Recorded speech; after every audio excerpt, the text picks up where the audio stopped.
Warahmatullahi wabarakatuh.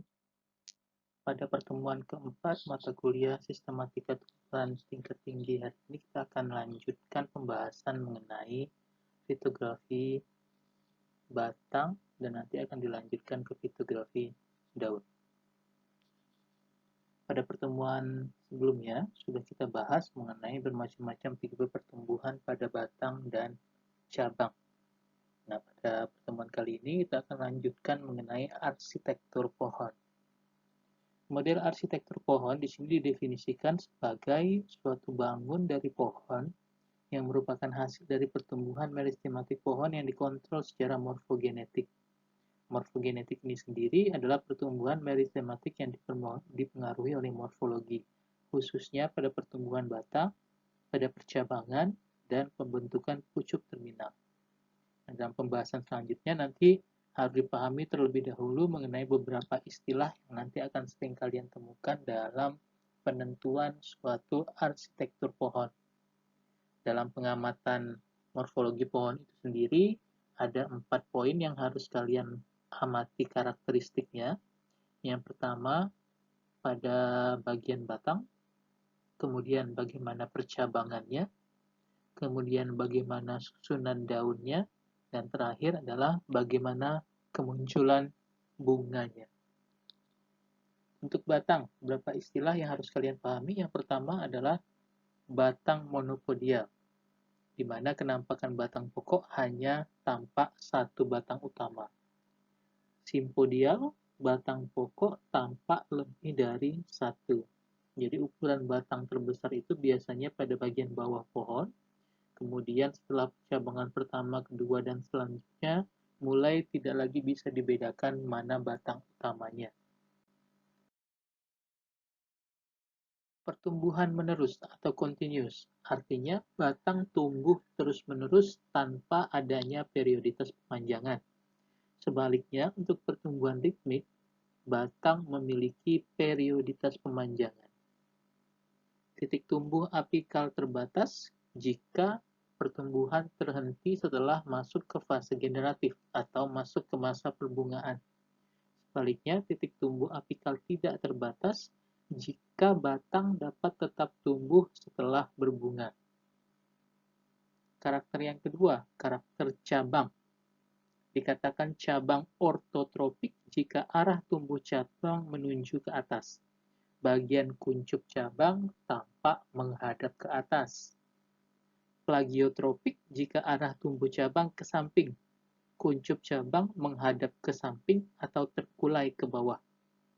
Kemudian pertumbuhan cabang menerus atau continuous, pertumbuhan cabang ritmik atau ada perioditas. Daun. Daun dapat terdistribusi secara spiralis, ini biasanya dijumpai pada aksis batang vertikal, jadi batang yang tumbuh tegak ke atas. Kemudian distribusi daun berseling, biasanya dijumpai pada aksis batang mendatar. Karakter bunga, ada bunga terminalis jika letak bunga di ujung aksis cabang atau ujung aksis batang, dan bunga lateralis jika letak bunga di ketiak daun. Nah, dalam arsitektur pohon nanti ada beberapa tipe yang akan dibahas. Ada 6 di sini, yaitu model Rauch, model Athens, model Massard, model Oberville, model Roux, dan model Troll. Kita coba bahas satu persatu. Mulai dari model Rauch. Jadi pada model Rauch, jika kalian perhatikan di gambar sebelah kiri, percabangan tersusun pada batang monopodial yang tumbuh secara ritmik, artinya ada periode pertumbuhan. Kalau kalian perhatikan di sini, tumbuh, kemudian bercabang, periode pertama, kemudian tumbuh lagi, kemudian bercabang, periode kedua, tumbuh lagi, kemudian bercabang, periode ketiga, dan seterusnya. Nah, ini yang kita sebut sebagai periodik atau ritmik. Kemudian batang merupakan batang monopodial, artinya tampak bahwa ada batang utama, sedangkan yang lain merupakan percabangan.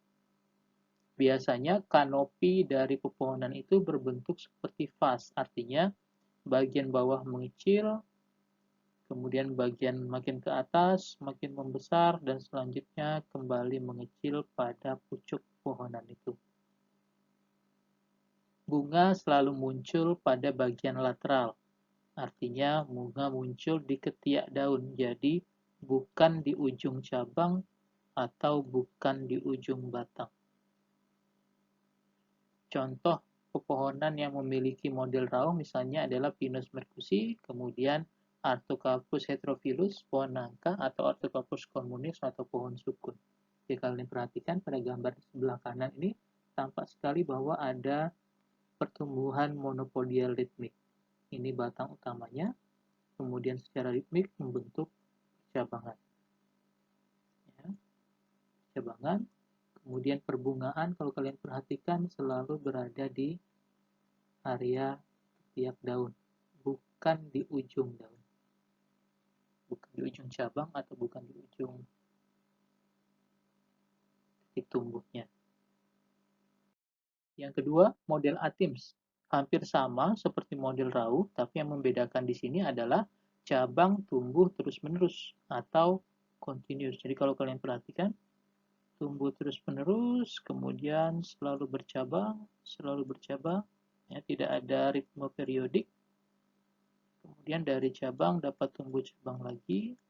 Nah, untuk sifat yang lain sama seperti model atims, model rauh ya. Jadi perbungaan selalu di terminal atau di tepi. Contoh pohon yang memiliki model arsitektur atims itu misalnya Casuarina echisetifolia atau cemara udang. Kalau kalian perhatikan ya, yang utamanya dia monopodial, kemudian percabangannya continuous. Ya. Kemudian percabangannya selalu menghadap ke atas, itu namanya cabangnya plagiotropik. Yang ketiga, model Massard memiliki batang monopodial ortotropik, artinya batang utama tampak jelas dan selalu tumbuh ke atas vertikal. Kemudian pertumbuhan cabang secara ritmik dan tersusun dalam karangan. Kalian perhatikan ini ritmik, ya, ada periodenya, kemudian tersusun dalam karangan, artinya percabangan hanya tumbuh dari satu posisi ini saja. Phyllotaxis pada batang adalah spiral, jadi pertumbuhan daunnya spiral pada batang. Kalau kalian perhatikan ini banyak pertumbuhan daun secara spiral. Kemudian daun cenderung distrik atau cenderung non-distrik. Contohnya pada tumbuhan kapuk randu atau Ceiba petandra. Nah, perhatikan monopodial ortotropik, kemudian tropik ke samping. Yang keempat, misalnya model Oberville. Model Oberville merupakan model arsitektur pohon dengan ciri batang monopodial yang tumbuh secara ritmik. Monopodial yang tumbuh secara ritmik. Ya, hampir sama seperti pada model sebelumnya, tapi yang membedakan di sini adalah pertumbuhan daunnya ke arah atas. Ya, jadi tumbuhnya ke atas, kalau tadi dia tumbuhnya ke bawah. Ya, cabang plagiotropik atau tumbuh penyamping. Model arsitektur ini juga dikenal dengan istilah pagoda. Contohnya pada Terminalia catapa, jenis jenis ketapang. Misalnya, tampak jelas plagiotropik, ya. Kemudian daun tumbuh pada bagian atas. Selanjutnya model Ru. Model Ru ini memiliki batang monopodial, tampak jelas mana batang utamanya. Kemudian cabang tumbuh terus-menerus, continuous, dan tidak ritmik. Jadi tumbuh terus. Cabang plagiotropik artinya tumbuh ke arah samping. Nah, biasanya perbungaan atau perbuahan ke arah bawah pada bagian terminal. Contohnya pada durian atau Durio zebetinus. Perhatikan ada batang monopodial, batang utama, kemudian kemudian percabangannya plagiotropik, dan tumbuh secara kontinus. Yang keenam, model troll, batang simpodial. Jadi kalau tadi contoh-contoh yang disebutkan batangnya monopodial, tampak jelas ada batang utama. Untuk model troll ini adalah batang simpodial. Batang utama hanya tampak pada awal pertumbuhan. Selanjutnya setelah mengalami percabangan, tidak jelas lagi mana batang utama dan mana yang cabang. Cabangnya monopodial, ya, artinya tampak jelas mana cabang utamanya, dan plagiotropik, artinya tumbuh ke arah samping. Daun cenderung berhadapan. Contohnya misalnya pada jenis-jenis belimbing atau Averrhoa carambola. Ini contohnya pada belimbing buluh, batangnya simpodial, tampak batang utama hanya terlihat pada awal pertumbuhan. Selanjutnya setelah mengalami percabangan secara plagiotropik, tidak lagi tampak jelas mana batang utama dan mana percabangan. Kemudian daunnya berhadapan. Kalau kalian perhatikan daun belimbing itu selalu berhadapan. Ya. Oke. Ini contoh dari banyak macam arsitektur pohon ya. Tadi dijelaskan hanya 6 saja, tapi masih banyak contoh-contoh lain. Misalnya tipe Tomlinson. Ini contoh tumbuhannya adalah jenis-jenis pisang. Ya, jadi tumbuh monopodial, batang utama tampak jelas, tidak mengalami percabangan, dan saat dia mengalami perbungaan, pertumbuhan terhenti. Ya, benih-benih selanjutnya berupa tunas. Ini misalnya pada pisang. Ya.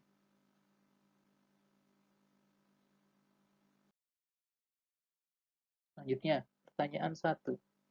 Perhatikan gambar pohon ketapang kencana atau Terminalia mantali di samping. Jika kalian perhatikan arsitektur pohon tersebut, termasuk jenis apa? Perhatikan, jadi ada 4 karakter yang harus kalian perhatikan jika semuanya lengkap. Jadi bagaimana batangnya, bagaimana percabangannya, bagaimana daunnya, dan bagaimana bunganya. Kalau dari gambar di samping ini hanya kelihatan bagaimana pola batang dan percabangannya. Tentukan, termasuk jenis arsitektur apakah pohon tersebut.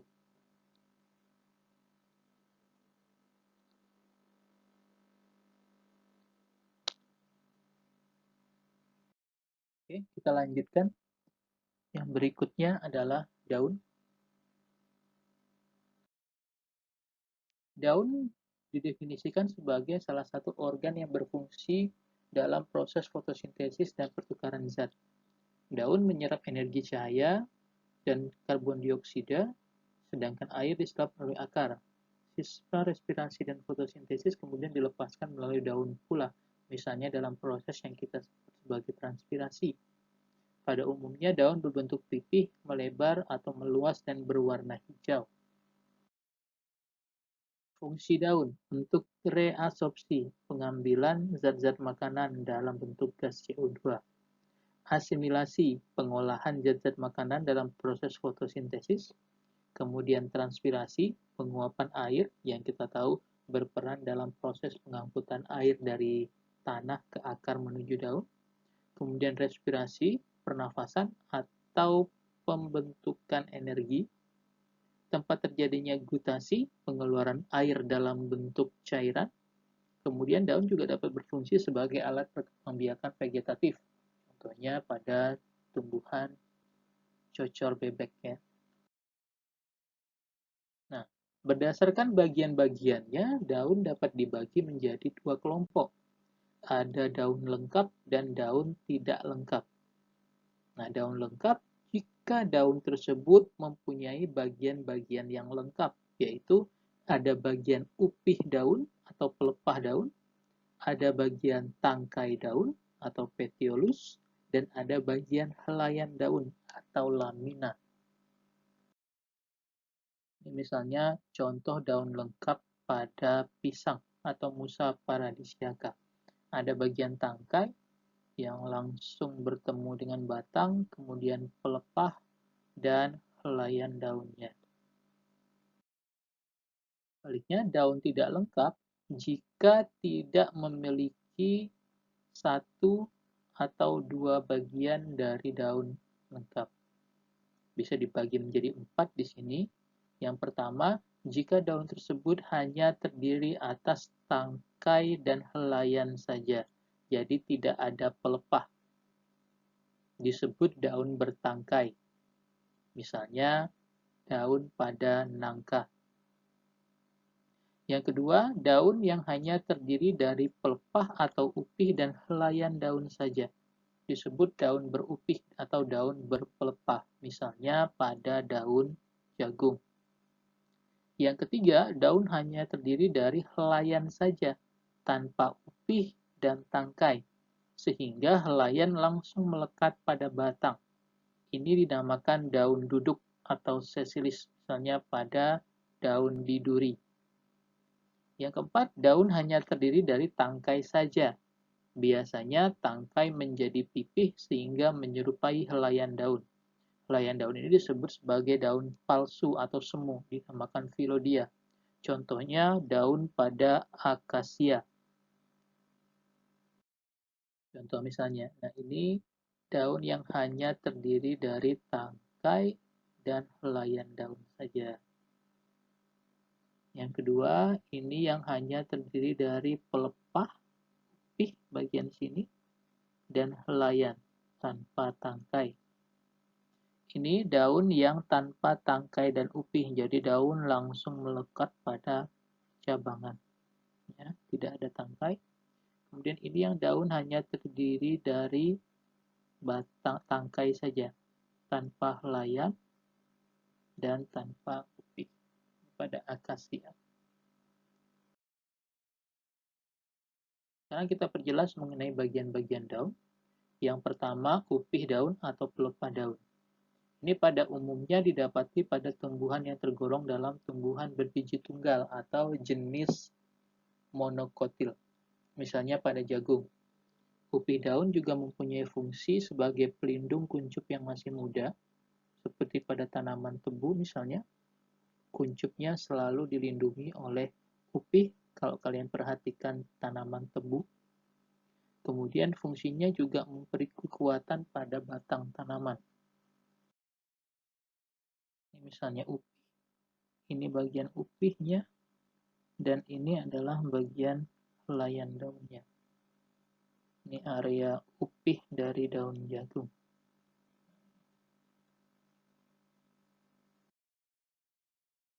Tangkai daun, bagian kedua. Tangkai daun merupakan bagian dari daun yang mendukung helaian, bertugas untuk menempatkan daun pada posisi sedemikian rupa sehingga memperoleh cahaya matahari sebanyak-banyaknya. Bentuk biasanya silinder, pada bagian pangkalnya akan membekak, ya, sebagai pertemuan antara helaian daun dengan cabang, disebut dengan istilah sendi atau pulvinus. Ya, dilihat dari penampang melintangnya, tangkai daun ada yang bulat dan berongga, contohnya tangkai pada pohon pepaya. Ada juga yang pipih dan tepinya melebar atau bersayap, misalnya pada daun jeruk. Bagian yang ketiga, helaian daun. Helaian daun merupakan bagian daun yang penting dan lekas menarik perhatian. Maka biasanya dalam fitografi daun yang paling diperhatikan adalah helaian daunnya. Kalau kalian perhatikan dari gambar-gambar ini tampak bahwa bentuk dari helaian daun itu sangat bervariasi. Selain bagian-bagian daun utama, yaitu upih, kemudian tangkai, dan helaian, terdapat juga alat-alat tambahan atau alat-alat pelengkap yang ada pada daun. Ada beberapa alat tambahan yang di sini akan kita bahas. Yang pertama adalah daun penumpu atau stipula. Stipula biasanya berupa dua helai lembaran serupa dengan daun kecil yang terdapat dekat pangkal daun, umumnya berguna untuk melindungi kuncup yang masih muda. Nah, menurut letaknya, stipula bisa dibedakan menjadi 3. Yang pertama ada yang namanya stipula libere. Artinya daun penumpu terdapat bebas di sebelah kiri atau kanan dari pangkal tangkai daun. Misalnya pada daun kacang tanah. Yang kedua ada yang namanya stipulae adnate. Daun penumpunya saling melekat pada bagian kiri dan kanan pangkal tangkai daun. Misalnya pada daun mawar. Yang ketiga, ada stipula interpetiolaris, daun penumpu yang saling berdekatan dan berada di antara dua tangkai daun yang duduk berhadapan. Misalnya pada pohon mengkudu atau Morinda citrifolia, dan ada juga yang terdapat pada nangka Artocarpus heterophyllus. Ya, misalnya, nah ini stipula adnate terdapat berhadapan pada tangkai daun, ya. Kemudian stipula libere terdapat pada bagian tepi pangkal dari tangkai daun tetapi berlepasan kalau libere. Kalau adnate itu dia saling berdekatan. Kemudian stipula interpetiolus, dua stipula, ada yang bagian sini dan ada yang sebelahnya yang muncul dari cabangan atau dua tangkai daun yang berbeda. Ya, jadi stipula libere berlepasan, stipula adnate berlekatan, dan stipula interpetiolus. Yang kedua ada yang namanya selaput bumbung atau okrea. Selaput bumbung dianggap sebagai daun penumpu yang kedua sisinya saling berdekatan dan membentuk kolom melingkar. Contohnya biasanya yang terdapat pada Polygonum species. Area ini yang kita sebut sebagai okrea. Ya, jadi bentuknya seperti silinder menutupi bagian pangkal dari tangkai daun. Kalau stipula tadi dia hanya berlekatan saja di sebelah kiri dan kanan tangkai, kalau pada okrea ini dia silinder melingkari pangkal dari tangkai. Kemudian lidah-lidah, alat tambahan ketiga ya, atau lingula, yaitu suatu selaput kecil yang biasanya terdapat pada batas antara upih dan helaian daun. Misalnya pada keluarga rumput-rumputan atau gramine. Ini salah satu contohnya ada pada rumput yang biasanya kita temukan di lapangan ya. Ini yang disebut lingula atau lidah-lidah.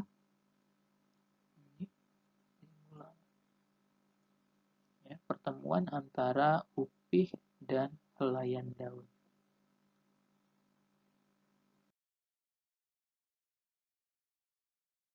Kemudian sifat-sifat daun yang penting kalian perhatikan pada saat kalian mengamati daun untuk menentukan fitografiknya. Yang pertama ada bentuk tulang daunnya. Ya, ada tulang daun yang bentuknya menyirip, menjari, melengkung, dan sejajar. Ya, kalau menyirip sudah jelas, menyirip ada vena utama, kemudian anak tulang daunnya menyirip, kemudian menjari sudah jelas, menjari anak tulang daunnya, kemudian melengkung, nanti ada bentuk daun yang melengkung jariannya, seperti ini, tulang daunnya ya. Kemudian ada yang sejajar, biasanya pada tumbuhan monokotil, jadi tulang daunnya sejajar. Kemudian bagian kedua, bangun daun atau bentuk helaian daunnya. Ini juga menjadi salah satu perhatian. Ada yang memiliki bentuk bulat, daunnya bulat. Ada yang lancet, seperti ini lancet. Kemudian ada yang jorong, ya. Kemudian ada yang memanjang. Kemudian ada yang seperti perisai. Kemudian ada yang berbentuk seperti jantung. Kemudian ada yang bulat telur.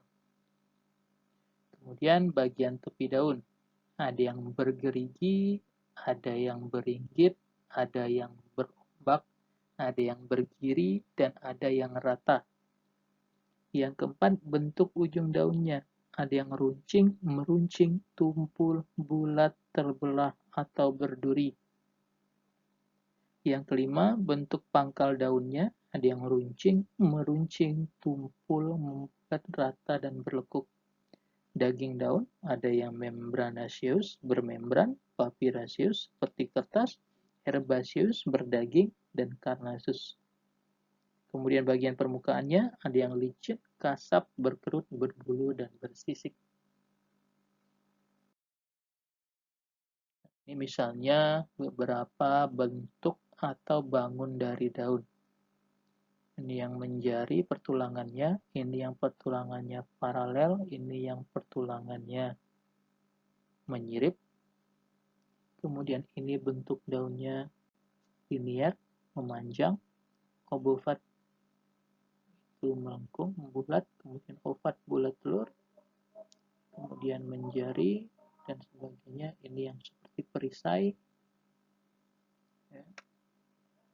Kemudian arrangementnya, ini single atau simple, kemudian seperti jari, pinat, pipinat, dan seterusnya. Ini bagian tepi daunnya, rata, kemudian nyata, berombak, bergigi, dan berlobus, dan seterusnya. Daun juga dapat dibedakan berdasarkan jumlah layan daunnya. Jika hanya terdiri dari satu helaian daun saja, maka disebut daun tunggal. Sebaliknya, jika pada percabangan daun terdiri dari lebih dari satu daun, maka disebut daun majemuk.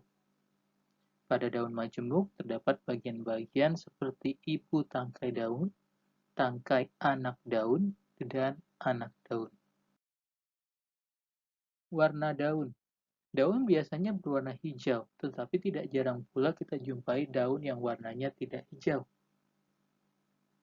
Variasi warna misalnya daun berwarna merah, misalnya pada daun buntut bajing atau Acalypha wilkesiana, berwarna hijau atau tertutup dengan warna merah, misalnya pada bermacam-macam daun puring. Warna hijau dua, misalnya pada daun hijau tua, misalnya pada daun nyamplung. Hijau kekuningan, misalnya pada tanaman guni. Daun buntut bajing berwarna merah, kemudian puring-puringan, ya, warna merah yang biasanya ditutupi warna hijau, kemudian pada daun nyamplung, Colophilum inufilum. Nah, ini pasti sering lihat di pinggir jalan Ampera itu banyak yang buahnya berwarna bulat ya. Kemudian bagian permukaan daun dapat dibedakan menjadi bagian yang licin, dalam hal ini biasanya kelihatan mengkilat, kelihatan suram, atau kelihatan berserabut lilin.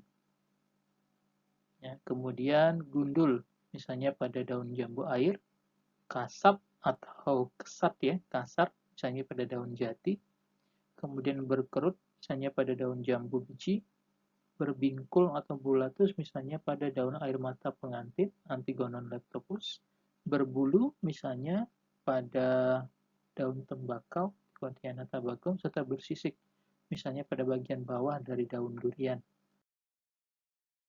Daun majemuk.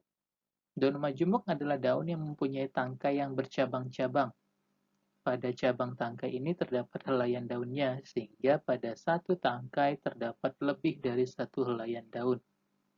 Bagian-bagian daun majemuk dapat dibedakan menjadi ibu tangkai daun. Ini adalah tangkai daun utama, tempat duduknya helaian-helaian daun.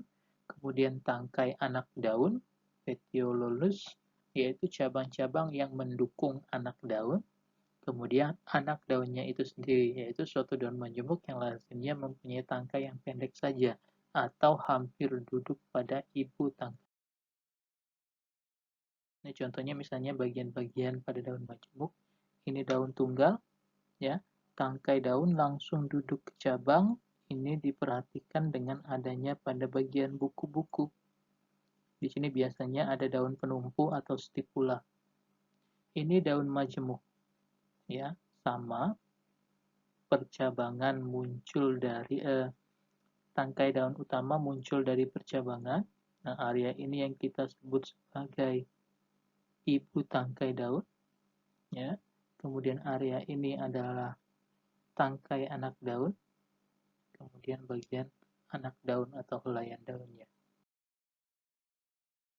Daun majemuk bisa dibedakan menjadi beberapa tipe.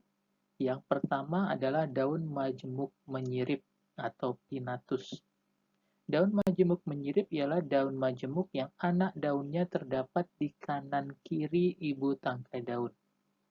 Daun majemuk menyirip dapat dibedakan menjadi beberapa macam. Antara lain, daun majemuk menyirip beranak satu. Daun seperti ini biasanya didapati pada jenis-jenis pohon jeruk, misalnya jeruk nipis. Daun majemuk menyirip genap. Daun majemuk menyirip genap terdapat pada pohon asam misalnya, yang anak daunnya selalu berpasang-pasangan, jadi jumlah anak daunnya genap.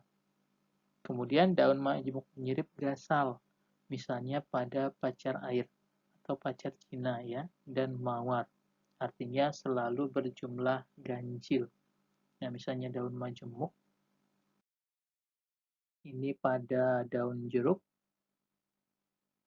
ya, jadi ini adalah anak daunnya, hanya tunggal, hanya ada satu anak daun. Kemudian ini misalnya daun majemuk menyirip dengan jumlah anak daun yang genap, jadi selalu berpasang-pasangan, biasanya berhadapan.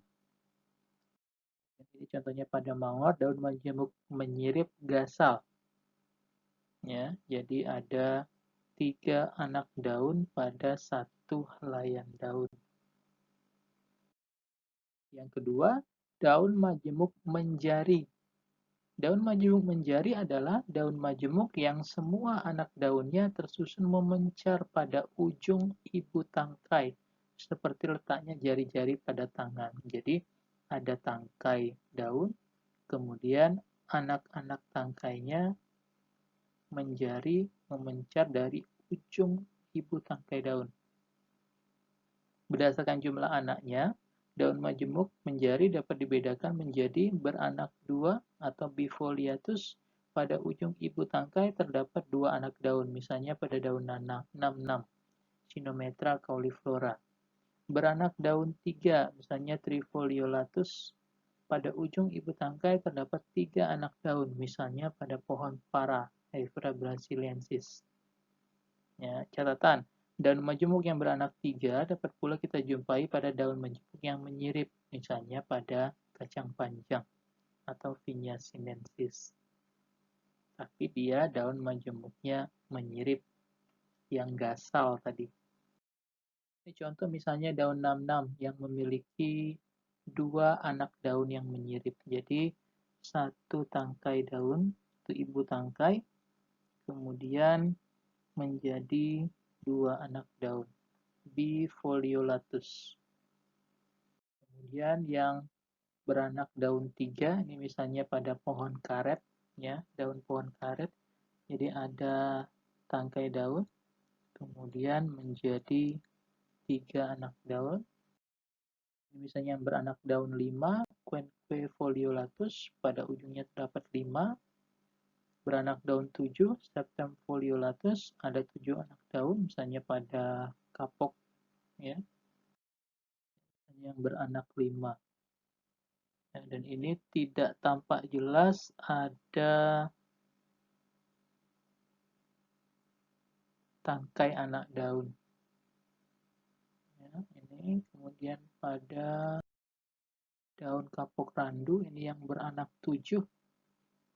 1, 2, 3, 4, 5, 6, 7.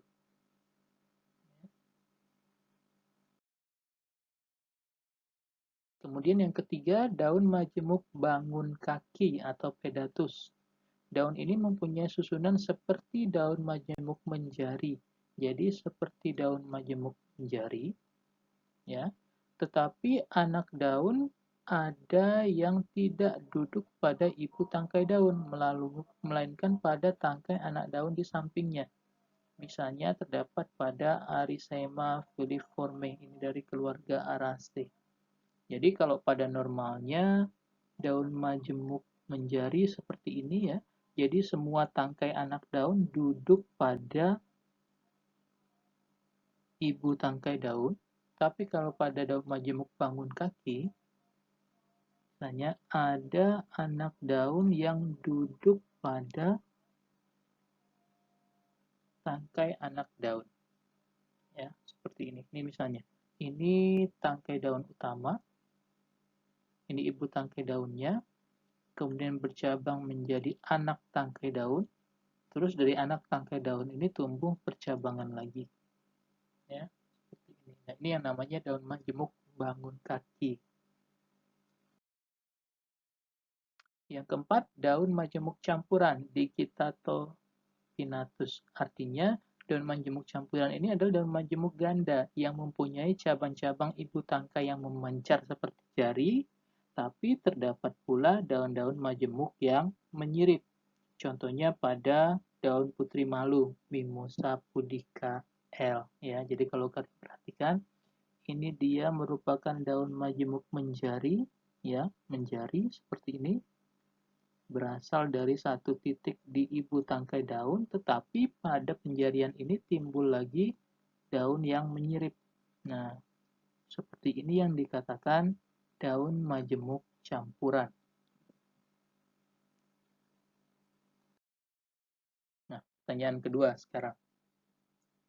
Coba kalian lakukan eksplorasi di lingkungan sekitar kalian, kemudian pilih 5 macam tumbuhan. Kemudian foto lalu amati bagian-bagian daunnya. Dan tentukan yang pertama, apakah dia daun lengkap atau daun tidak lengkap. Kemudian, apakah dia memiliki alat tambahan pada daun? Jika ada, sebutkan apa alat tambahannya. Kemudian yang ketiga, tentukan bentuk, ya, bentuk dari tulang daunnya, apakah menyirip, menjari, membulat, helaian daunnya, bentuknya seperti apa, kemudian tepi daunnya seperti apa, ujung daun, pangkal daun, dan permukaan daunnya bagaimana. Yang keempat, apakah merupakan daun tunggal atau daun majemuk? Jika daun majemuk, tentukan termasuk tipe apa dari 4 tipe yang tadi disampaikan. Nah, kerjakan dalam bentuk file MS Word. Kemudian file ini nanti diupload pada link absensi dan pertanyaan. Cukup dipilih 5 tumbuhan saja, kalau bisa 5 tumbuhan yang memiliki tipe dan bentuk daun yang berbeda.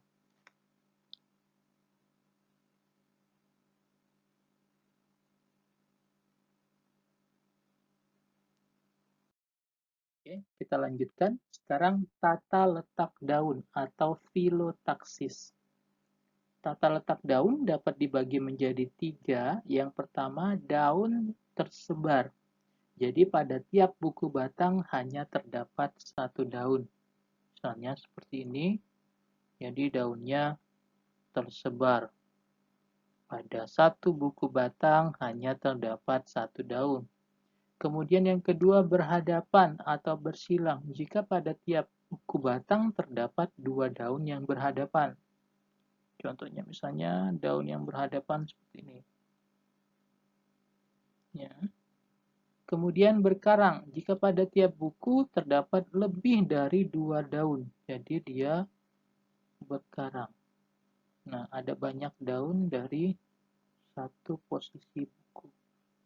Misalnya di buku atas ada lagi banyak daun.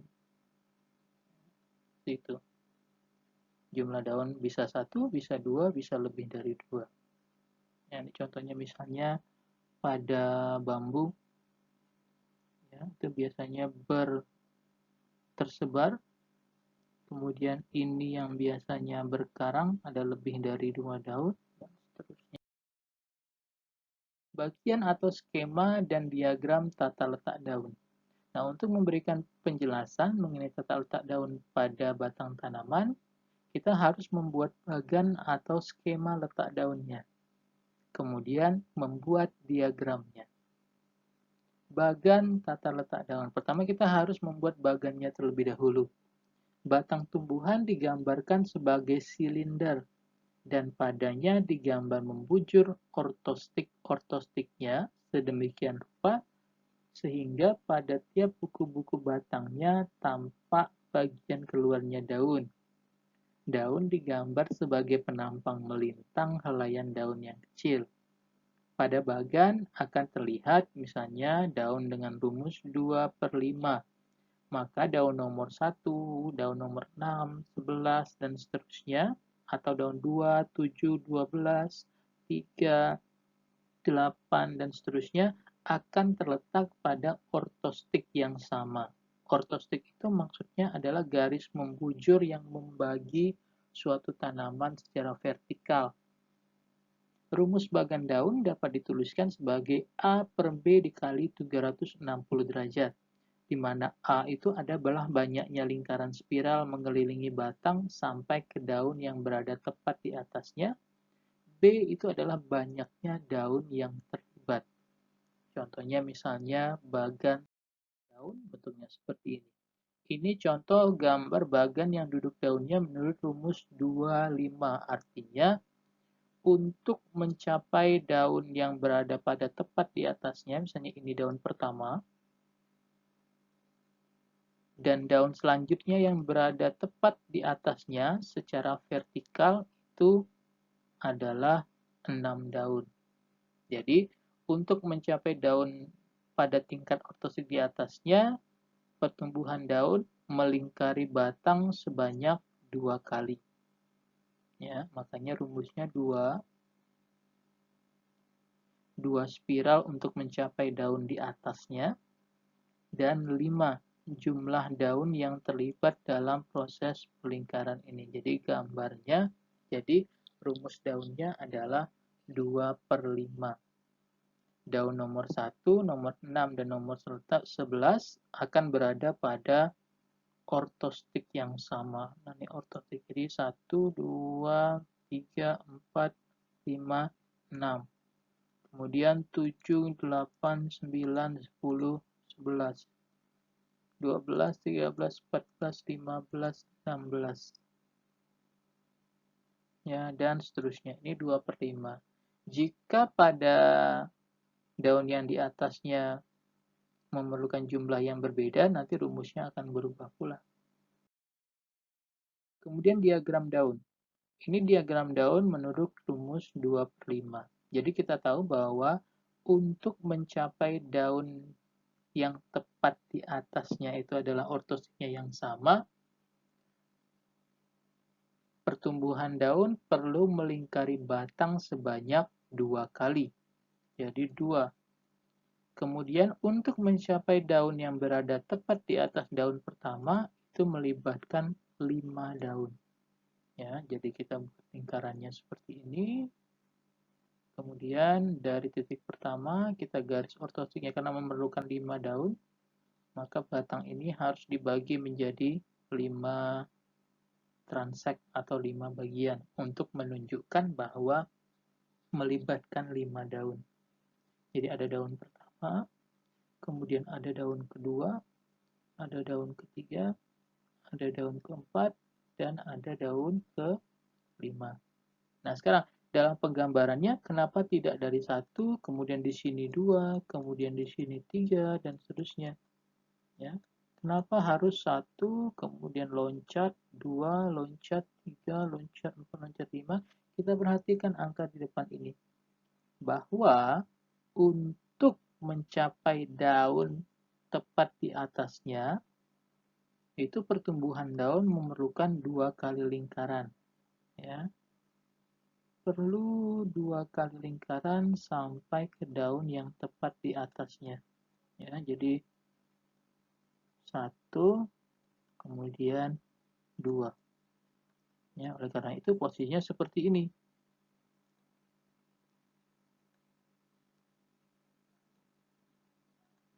Berbeda halnya jika misalnya rumusnya bukan 2/5, tapi 1/5. 1/5 itu artinya untuk mencapai daun yang tepat berada di atas daun pertama itu hanya melingkari batang sebanyak 1 kali.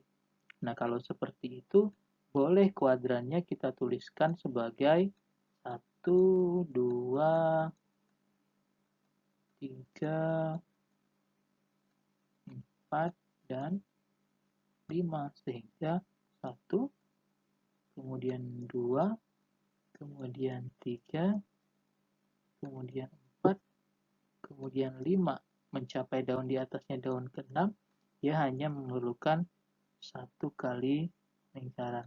Nah, itu rumusnya menjadi 1/5.